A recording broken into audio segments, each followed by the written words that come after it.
Today we're going to be doing the Unit 8 Quiz 3 review. So we're going to be going over what you need in order to do that quiz. So starting off, we're just going to review breaking down some radicals. So the first thing I want to do is break down 98. So I'm going to see what multiplies to 98. Well, I see that it's an even number. So if I don't know what it divides by, well, I know it's an even number. So 98 divided by 2 is 49.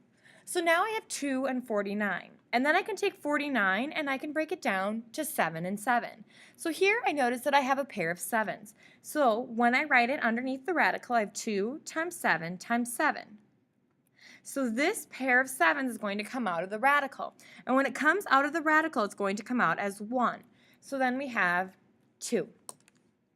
Let's take a look at number 2. We can't add these two together because we don't have the same radical. So I'm going to try and simplify it down so that will be the case. So 27 I can break down to 9 and 3, and 9 I can break down to 3 and 3. So what I end up getting is 3 times 3 times 3 plus 2 times the square root of 3. So here underneath that radical I notice that I have a pair of 3's. So I'm going to take that 3 out, and then left underneath the radical is 3. Now that second term is going to stay the same because I haven't done anything to change it. So now I notice that I have the same radical underneath, so I can go ahead and add the 3 and the 2. So that's going to be 5, and then you're left with square root of 3. So 5 square root of 3 is your final answer for number 2. Now let's take a look at number 3. So a lot of students see that this is a fraction, so they immediately start rationalizing the denominator. Well, these are pretty big numbers, so before I do that, I really want to make sure I break them down first, because I frankly don't want to have to multiply that big of numbers. So I see 108. I'm going to try dividing it by 4, and it turns out that that works, and I get 4 and 27. 27 I can break down to 9 and 3, and 9 I can break down in 3 and 3. Now I don't want to forget about that 4, which I can break down to 2 and 2. So for underneath this radical, I have 2 times 2 times 3 times 3 times 3. So I can take out a pair of 2's, and I can take out a pair of 3's. So I just have that 3 that's left underneath that radical. 2 times 3 is 6, and then I'm left with the square root of 3. So that's for that 108. Now, breaking down 147, when I break that down, I can divide it by 3, and then I get 49. Well, 49 I know I can break down to 7 and 7. So then I get 3 times 7 times 7. So I can go ahead and take out a pair of 7's, and I have 7 square root of 3. So these two are my answers. So I'm going to go back up here and rewrite those as a fraction.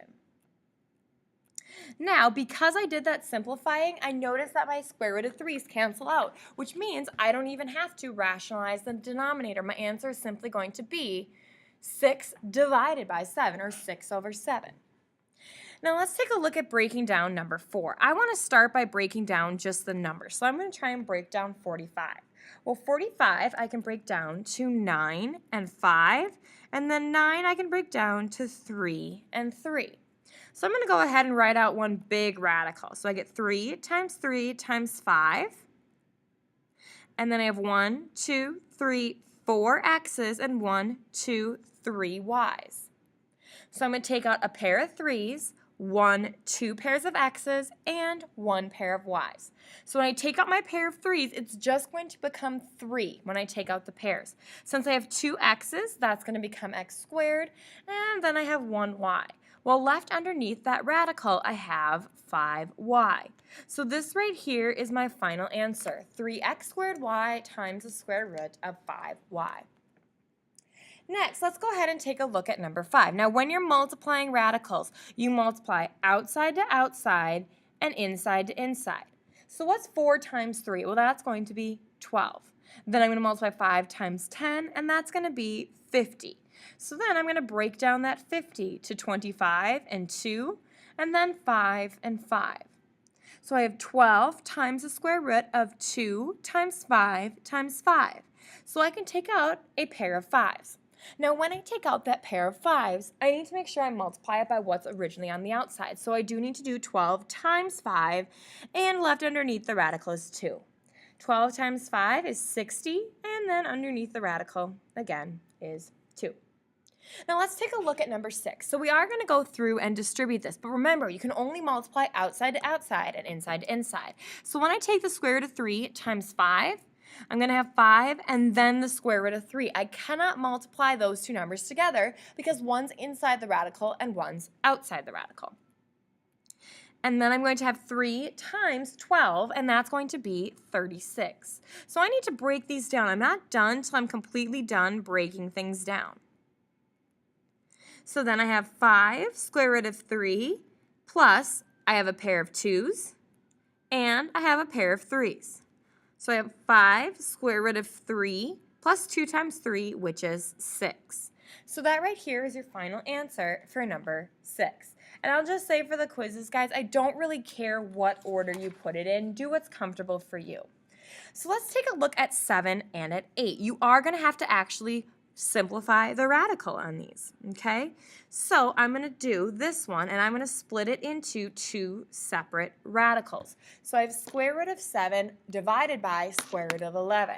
So then I want to get rid of this radical on the bottom. So what I do is multiply the same radical over itself because that's the same as multiplying by 1. So here I'm multiplying square root of 7 times square root of 11. Well, that's going to give me the square root of 77. Because they're both underneath, so I can multiply them together. Now, when I multiply the square root of 11 times the square root of 11, whenever you take the same radical and you multiply by the radical that's similar to it, you're just going to get the number that's underneath. So this is going to be the square root of 77. The last thing you would need to check is that 77 can't be split down anymore, and it can't. Okay, so let's take a look at number 8. Before I get too far on number 8, I'm going to break down those radicals. So I'm going to break down 18 and I'm going to break down 70 because I'll be honest with you, I don't like working with big numbers. So 18 I can break down to 9 and 2, and 9 I can break down to 3 and 3. 70 I can do 7 and 10, and 5 and 2. So 70 doesn't have a pair, but 18 does. So instead of writing the square root of 18, I'm going to write the square 3 times the square root of 2. Now that's going to be divisible by 70. So now I need to get rid of that radical 70 on the bottom. So to do that, I'm going to multiply by the square root of 70 over the square root of 70. Now I'm only going to multiply this 70 by the 2 because I have to multiply underneath the radical to underneath the radical. So 2 times 70 is 140. And then on the bottom, when you do the square root of 70 times the square root of 70, you end up getting 70. So now I want to break down 140. And I can break that down to 14 and 10. Remember, anything that ends with a 0, I tend towards dividing it by a 10. 14 I can break down to 2 and 7, and 10 I can break down to 5 and 2. So I end up getting a pair of 2's. So I can take a pair of 2's out, but I'm going to go ahead and rewrite this for me to make it easier to see. Divided by 70. So I know I can take a pair of 2's out. Now when I do that, I need to make sure that I multiply it by the 3 that's already on the outside. So then 3 times 2 is 6, 5 times 7 is 35, and that's divided by 70. So now I see that both the 6 and the 70 are on the outside, so I need to reduce that fraction. So I'm going to ask myself, what divides both 6 and 70? And the answer is 2. So I'm going to divide each of those by 2. Notice I'm not dividing the 35, I'm just dividing things that are outside the radical. Don't get tripped up into thinking you can cancel those two out because one is underneath the radical and one is not. So they can't interact at all anymore because one's on the outside and one's on the inside. So let's go ahead and take a look at these solving equations. So once I have the radical isolated, remember I can go ahead and square both sides. And squaring undoes the radical. So when I square the square root, I'm just left with what's underneath, which is x plus 3. And that's equal to 8 squared, which is 64. So now I'm just going to continue and solve this like a normal equation. So I'm going to subtract 3 from both sides, and I end up getting that x is equal to 61. So that's my final answer for number 9. Taking a look at number 10, I can't square anything until I have that radical all by itself. So what I'm going to do is divide both sides by 2.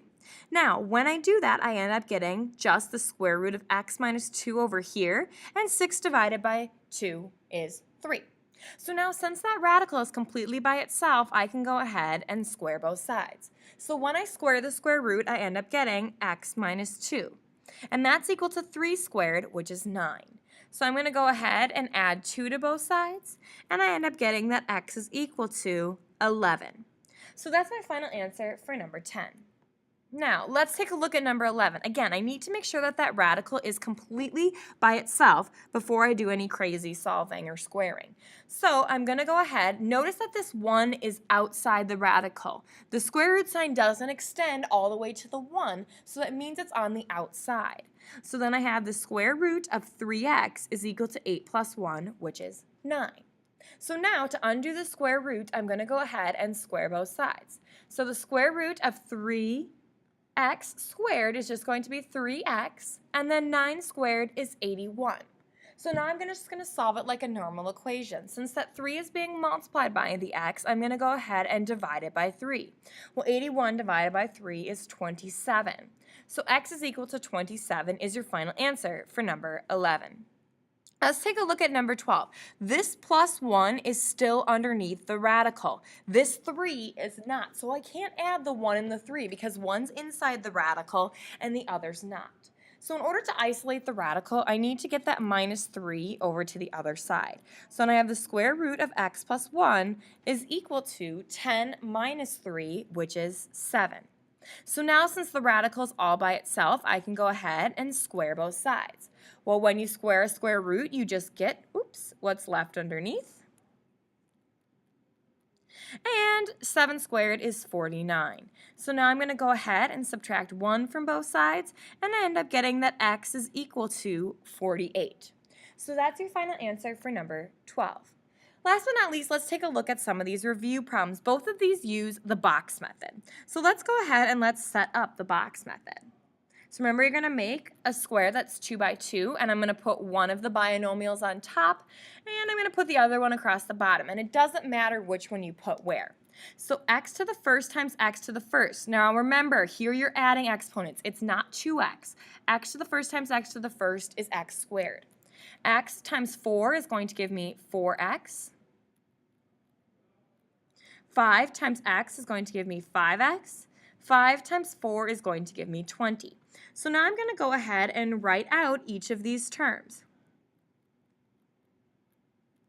So I can combine like terms here, so I get x squared plus 9x plus 20. Now I can only add these two terms together because they have the same exponents. I cannot add that x squared in. So let's go ahead and let's take a look at number 14. That is also the box method. So I have 3x minus 4 and 2x plus 7. So when I multiply the first one, 2x times 3x, so I'm going to multiply 2 times 3, which is 6, and then x to the first times x to the first is going to give me x squared. 2 times negative 4 is negative 8x, 7 times 3 is 21x, and 7 times negative 4 is negative 28. Maybe if it'll let me. Okay, so then I have 6x squared minus 8x plus 21x minus 28. Now notice that I can only combine these two terms. So I have 6x squared, and then 21x minus 8x is going to give me 13x, and then minus 28. So that's your final answer for number 14, and that concludes your note video for today, or I guess your quiz review. Thanks for listening.